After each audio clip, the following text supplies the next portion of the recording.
Oh, hello. Just doing a little bit of smudging around the Nomadic Express Skoolie. You must be here for today's video. Let me go put this incense into its holder up front, and I'll be right with you.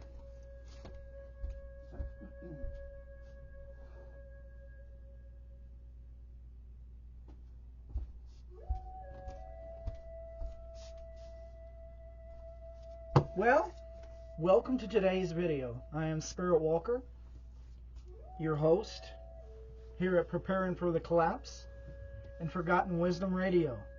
Do you know we have a podcast? Yeah, we have a very popular podcast. It's available on about 14, maybe up to 17 different platforms. Spotify is my favorite. You can find us on Spotify listed as Forgotten Wisdom Radio. We also have the podcast that posts live every time right here on Preparing for the Collapse. We'd love to have you as a subscriber. It's a free podcast. And we talk about all kinds of things dealing with survival, prepping, homesteading, off-grid living, schoolie living, organic gardening, holistic life. You know, anything that just makes life so much more worth living. Right. Well, today, did you see my video yesterday on harvesting all the borage plants? Well, we harvested all the borage plants, and we had two very large borage plants. I mean, they were 18-inch pots. They were pretty big.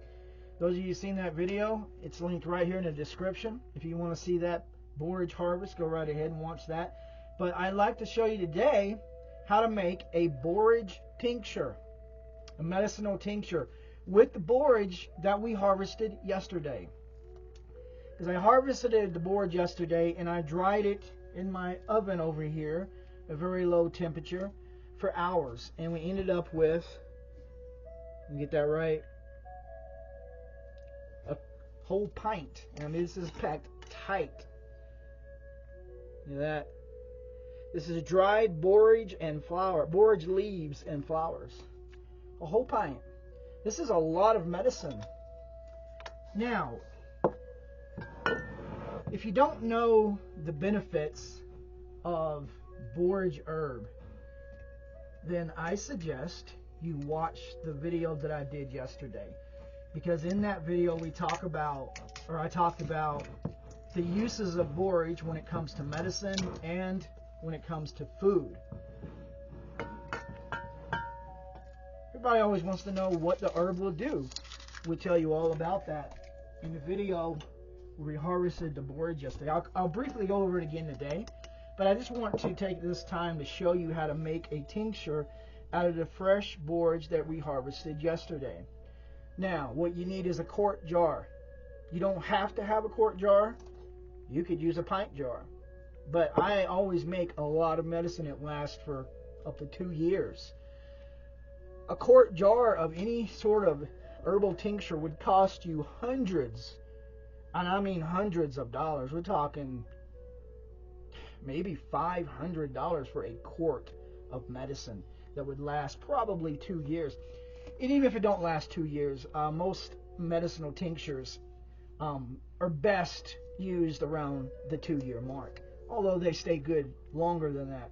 The most potency is around 2 years. So what we're going to do is first have a quart jar. Trusty funnel. Now this is just dried borage leaves and flowers. You don't have to use leaves and flowers. You could use one or the other. You don't get a whole lot of flowers, so you know the flowers are really wonderful, but the leaves are where most of the medicine is. And we're just going to fill this quart jar and get a good look at that. A little bit more. We're looking for a half a jar. And this quart fits perfectly into, how you like the little label? Huh? You should always make your own labels. It just gives a sense of self-sufficiency. What we're looking for is half a quart jar of dried borage. Okay? This isn't exactly a half a quart, but I'm going to say, since this is all we have, it's close enough. It's pretty close. Very close, actually. Matter of fact, according to the markings on the side there, So you want to try and get a 1/2 quart of dried borage, okay?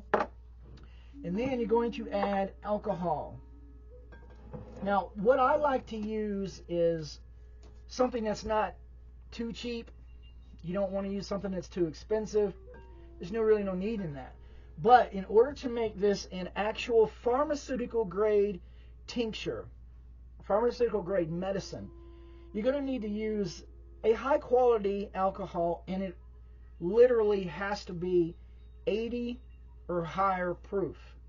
And if you don't have 80 proof, you're not going to get much medicine extracted out of these leaves and flowers. So we have here a very large bottle of Evan Williams, and this says here that it is 86 proof. And I've used this numerous times for my medicinal tinctures, and it's one of my favorites. I don't really care much for using vodka, although I've used it a lot. For many years I used vodka. But, I mean, you're going to be using this in teas, water, juices. Some people put it directly in their mouth under their tongue. So, you know, the taste may matter to you, and it does to me.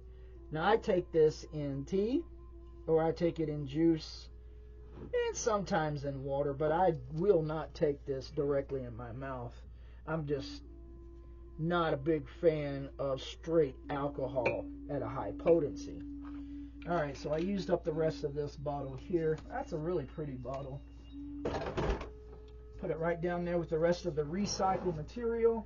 We have another bottle here, the same product. And I buy this at Sam's Club because I can buy both of these bottles for less than most prices of one bottle, and it's twice the size of any bottle I've ever found anyplace else. If you want to make a lot of medicine, you want it to last a long time, this is the way to go. And what I'm doing now is I'm just filling my quart jar all the way to the top, and I'm leaving a 1-inch headspace. 1 inch.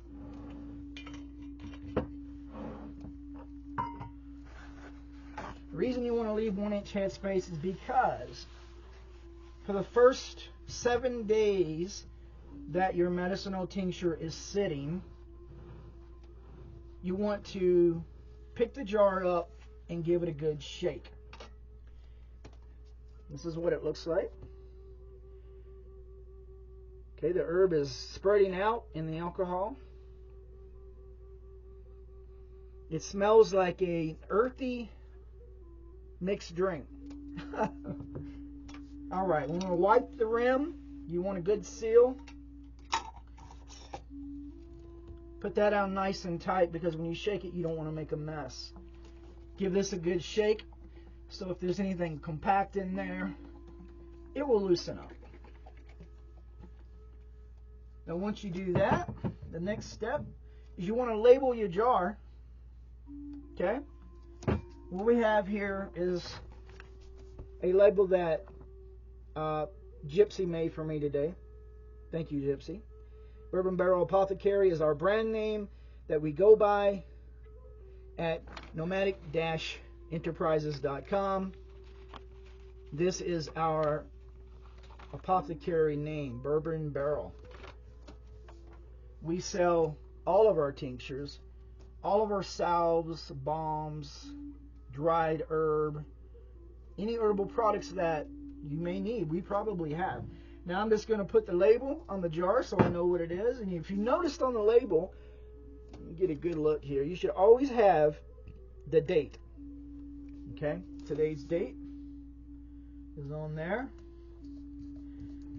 The reason you want to put a date on this and the name of it is because you want to let your borage tincture sit for anywhere of 4 weeks up to 6 weeks before you begin using it. That label with the date will help out much more.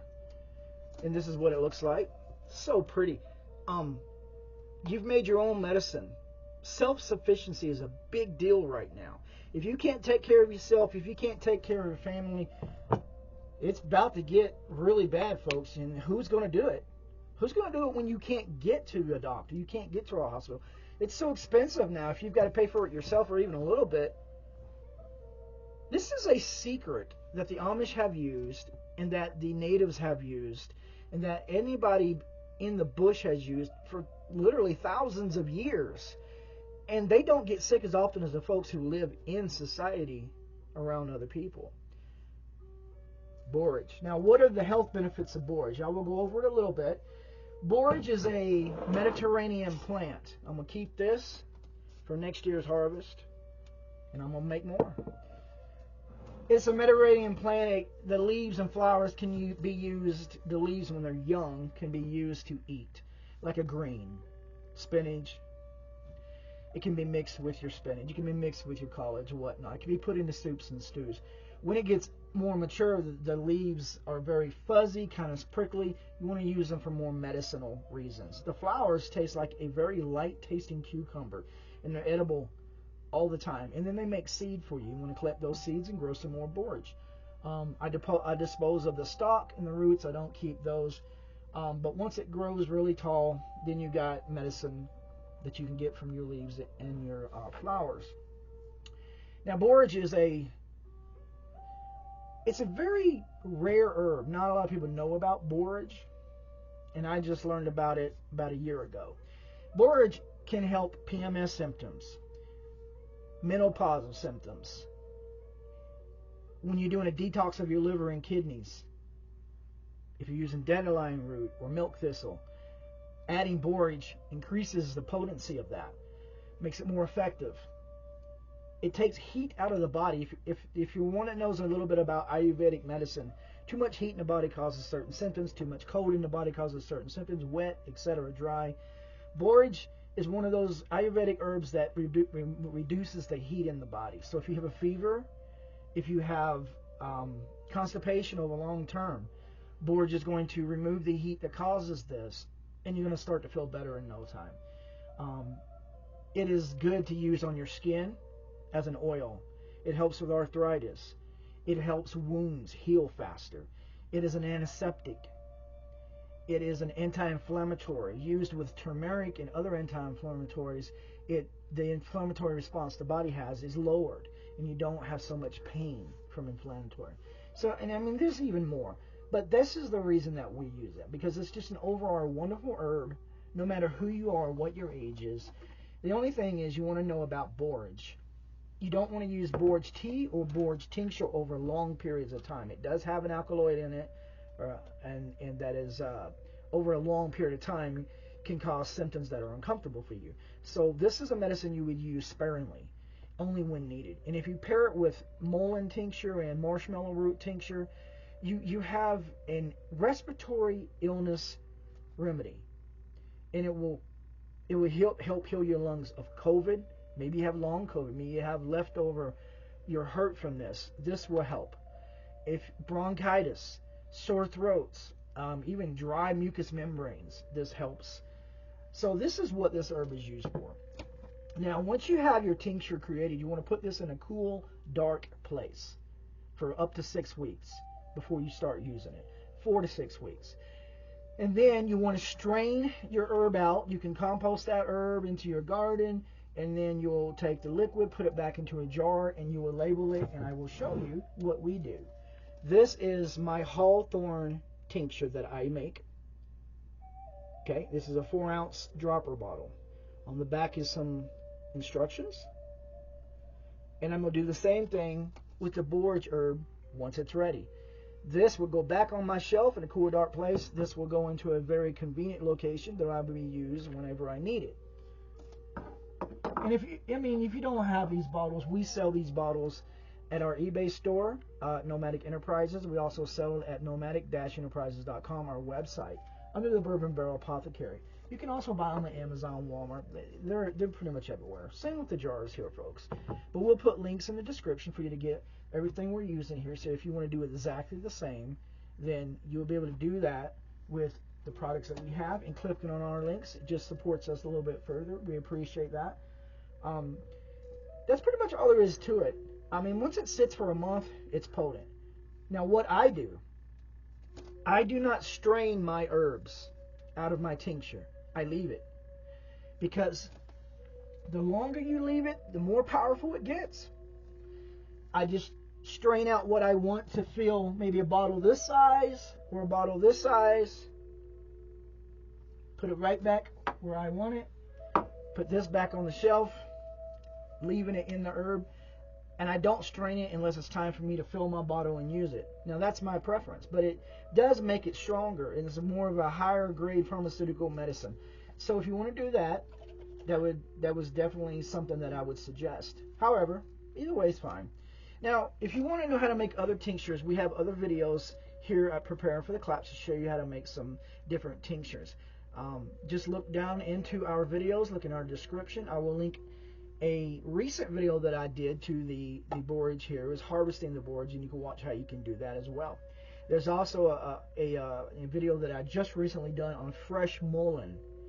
The mullein plant is wonderful, and I did a tincture video, how to make that, a couple weeks ago, and you can see that in our video library. But that is all there is to it, folks. Thank you very much for being with me today here on Preparing for the Collapse.